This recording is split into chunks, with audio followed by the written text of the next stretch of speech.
भारत के इतिहास में कई सम्राट आए पर कुछ ऐसे हैं जो अपने शौर्य के साथ साथ अपने चेंजेस के लिए जाने जाते हैं। आज हम बात करेंगे सम्राट अशोका की, जिसे पहले चंडाशोक कहा गया और बाद में धम्मा अशोका।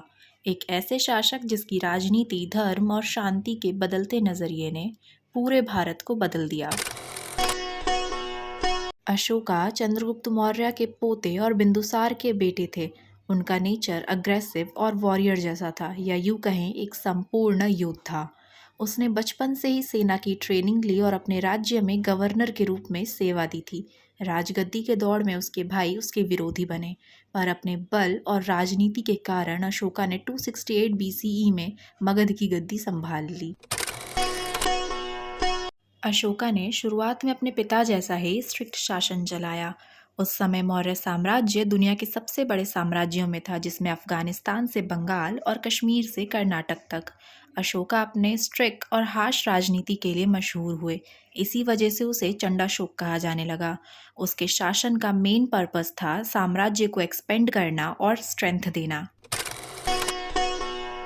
अशोका का सबसे बड़ा और सबसे इम्पॉर्टेंट वॉर था कलिंग वॉर, जो कि 261 बीसीई में लड़ा गया था।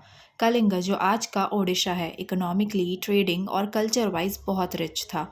अशोका जानते थे कि अगर कलिंग जीत लिया गया तो पूरे ईस्ट इंडिया में उसका दबदबा कायम हो जाएगा। इसलिए उसने अपनी विशाल सेना कलिंग पर चढ़ाई कर दी। युद्ध के बाद अशोका जीत गए, पर यह जीत उसके लिए जहर जैसी साबित हुई। इतिहास के पन्नों से पता चलता है कि युद्ध में 1 लाख लोग मारे गए और करीब 1.5 लाख बंदी बना लिए गए, और ना जाने कितने लोगों ने अपने घर छोड़ दिया।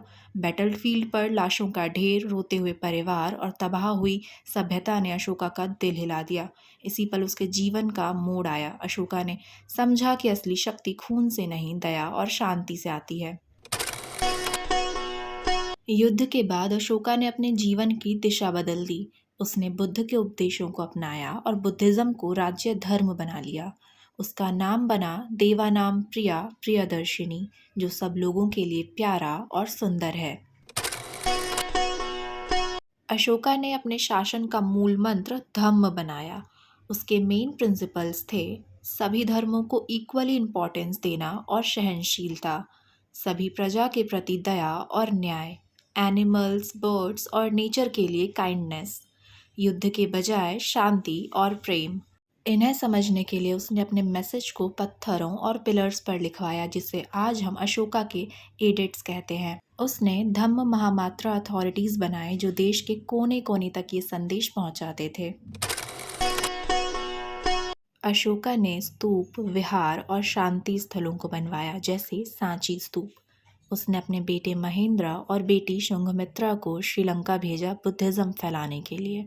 उसके प्रयास से नेपाल, बर्मा, श्रीलंका तक बुद्ध के संदेश पहुँचे। उसके शासन को एक नए धार्मिक और सांस्कृतिक युग की शुरुआत माना जाता है।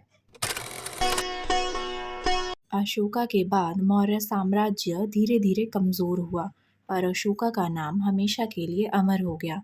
आज भारत के राष्ट्रीय ध्वज पर जो अशोक चक्र है और राष्ट्रीय प्रतीक जो सारनाथ के स्तंभ से लिया गया है, ये दोनों अशोका की विरासत है। अशोका हमें ये सिखाते हैं कि असली शक्ति तलवार में नहीं, करुणा और दया में होती है। सम्राट अशोका एक ऐसे राजा जो चंडा से धम्म तक का सफर तय करके दुनिया को शांति और इंसानियत का संदेश देते हैं।